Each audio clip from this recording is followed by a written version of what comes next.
106, page 70, c'est parti pour la correction. Petit a, calculer la longueur du côté d'un carré de 529 cm3 d'air. Ok, alors qu'est-ce qu'on a? On a un carré que je dessine. Ok. Et la surface de ce carré, c'est 529 cm3. Pardon, 529 cm², je lis mal. 529 cm². Ok. Et on veut la longueur d'un côté. Donc, par exemple, ce côté-là. Mais ça pourrait être n'importe lequel, vu qu'on est dans un carré qui font tous le même côté. Et donc, je veux connaître sa longueur. Je veux savoir combien il faut. Donc, ici, j'ai une inconnue. Et mon inconnue, c'est la longueur de ce carré. Et donc, je vais dire que c'est x. Et maintenant, je vais chercher à connaître la valeur de x et on va le résoudre mathématiquement. Comment est-ce qu'on calcule la surface d'un carré? Alors, faisons un petit point de cours. Un carré, sa surface. La surface d'un carré, c'est égal à longueur fois largeur. Ok? Sauf que dans un carré, la longueur et la largeur, c'est la même, hein, puisque c'est carré. Donc, longueur fois largeur, c'est comme longueur fois longueur. Ou bien, je peux dire que c'est la longueur au carré. Donc, la longueur au carré vaut 529 cm². Autrement dit, x au carré vaut 529 cm². X au carré vaut 529. Une fois qu'on en est là, eh bien, il ne reste plus qu'à résoudre. Nous savons résoudre une équation comme ça. Pour résoudre une équation comme ça, on utilise la même méthode que ce qu'on avait vu dans le 104 ou dans l'exercice 103. Donc, je reprends les méthodes de résolution.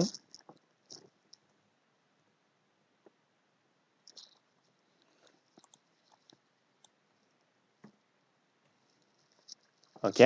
Donc on est dans le premier cas de figure qu'on avait vu. On isole x au carré tout seul à gauche, il est tout seul à gauche.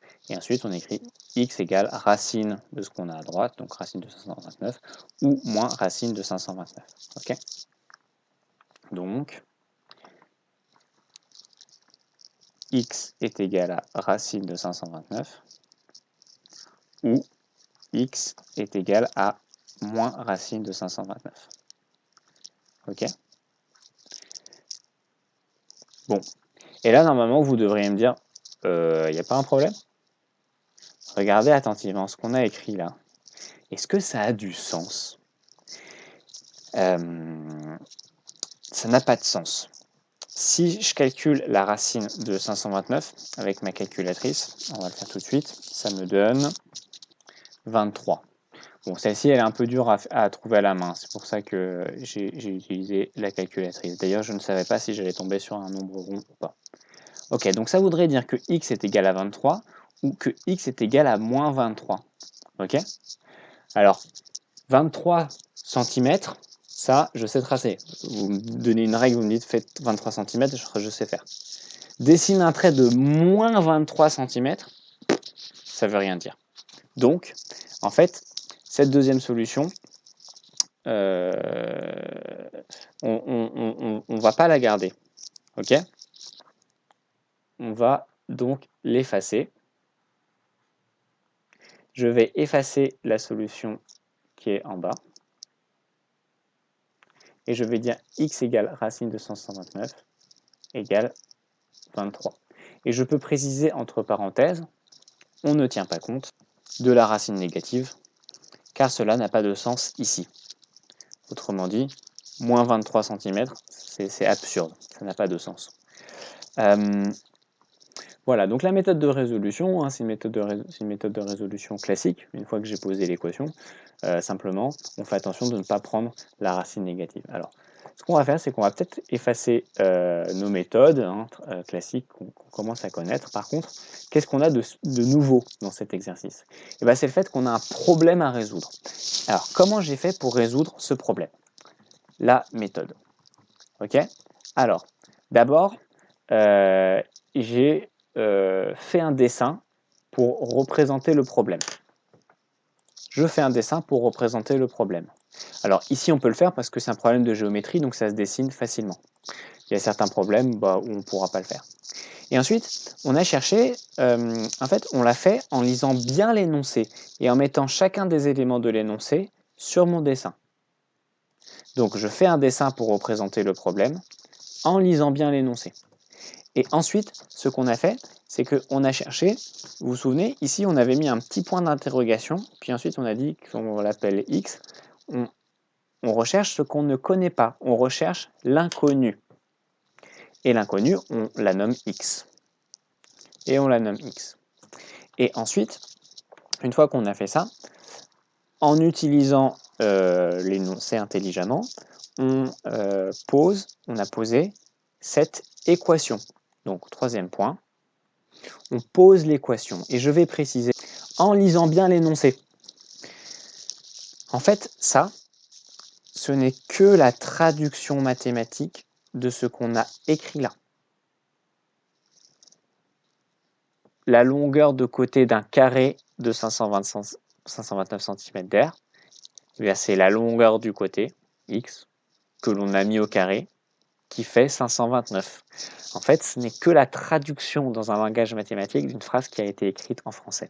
C'est pour ça que je précise en lisant bien l'énoncé. Et je vais même dire en lisant bien et lentement l'énoncé. En lisant bien et lentement l'énoncé. Ça peut vous paraître d'être des conseils de débiles, ce que je vous dis, des conseils un peu bêtes, lis l'énoncé lentement, mais je vous promets. Et en fait, il y en a même un autre que je voudrais vous donner, c'est en lisant bien et lentement et avec le doigt.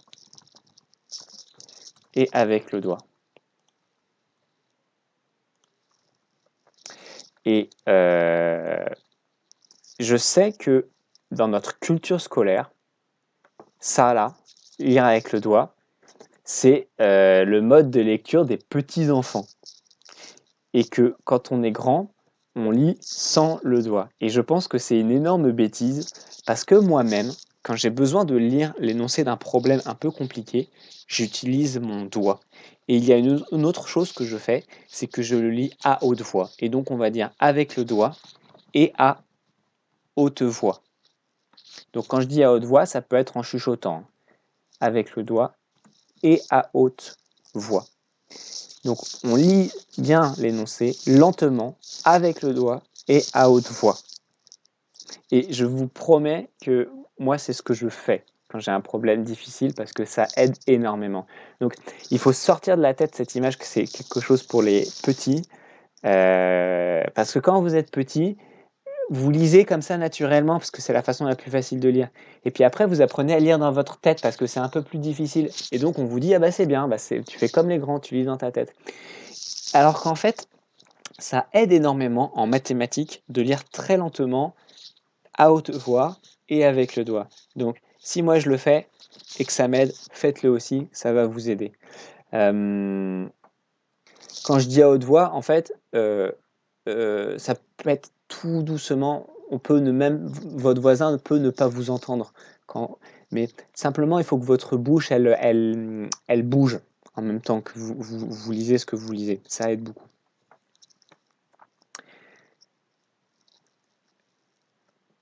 Une fois qu'on a posé l'équation, donc on en est là, et ben on résout l'équation comme on a fait. Et pour résoudre l'équation, eh bien, on utilise les méthodes que l'on avait vues, comme les méthodes de l'exercice 103 que l'on connaît, que je ne réexplique pas.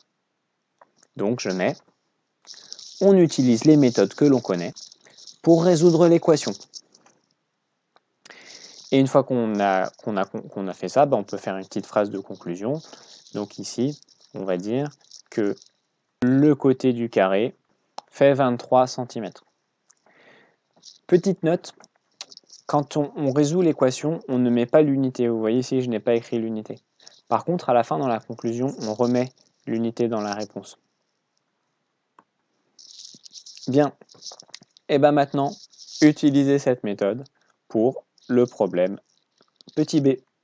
Appuyez sur pause et puis on corrigera après. Bien. Calculez la longueur de là, alors on va faire comme on a dit, lentement et avec le doigt. Alors là, vous ne voyez pas mon doigt, mais vous voyez ma souris, et je vais le lire à haute voix. Calculer. Ok, on me demande de calculer. Quoi? Une longueur. Ok.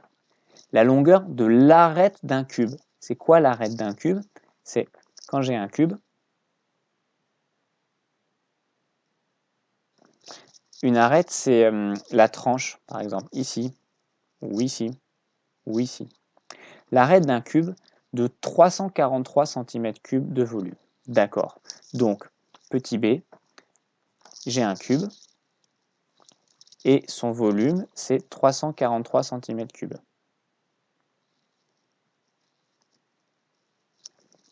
Cela signifie que si ce cube était creux, et que je le remplissais d'eau, je pourrais prendre 343 petits carrés comme ça.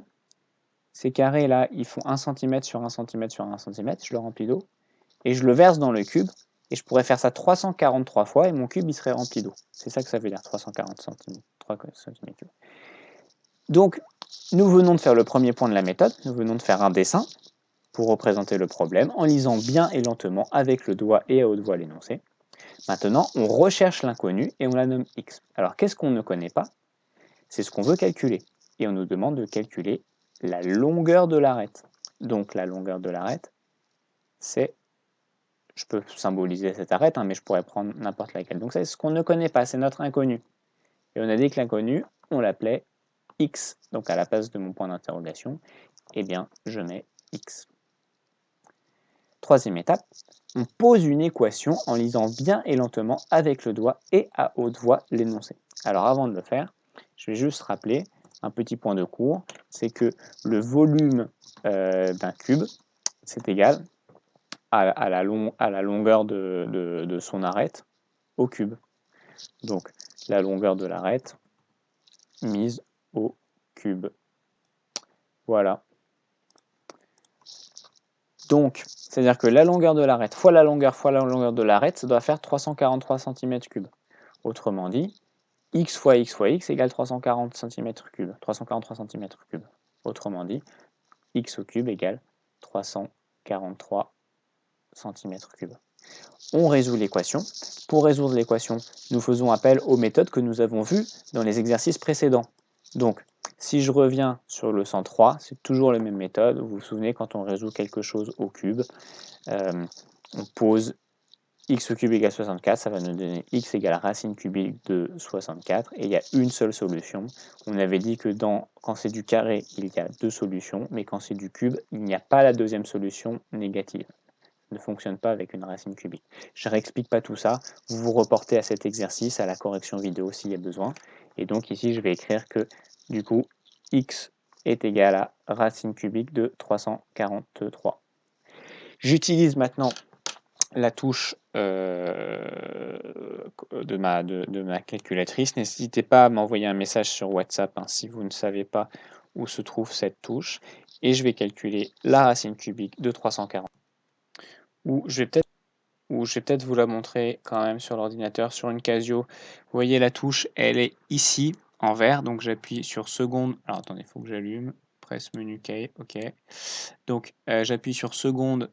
Ah oui, pardon, faut que je rentre dans mes maths. Donc j'ai appuyé sur seconde et maintenant j'appuie sur ce bouton et il y a la racine cubique qui s'affiche pas. Donc on recommence. Voilà, et donc je peux écrire racine cubique de 343. 343, hop, et ça me donne 7. Très bien. Ou alors sur une Texas Instruments. Elle est un petit peu plus dure à trouver. Donc en fait, il faut appuyer sur Math. Alors, je me remets déjà dans le programme, donc j'appuie sur Math. Et vous voyez ici dans le menu, j'ai en numéro 4 la racine cubique. Donc j'appuie sur Math et après je cherche la racine cubique. Voilà, et je peux faire racine cubique de 343 et je trouve comme résultat également 7. Ouf, ça va, les calculatrices nous donnent le même résultat. Donc, c'est égal à 7. Ok, et donc on fait une petite phrase réponse.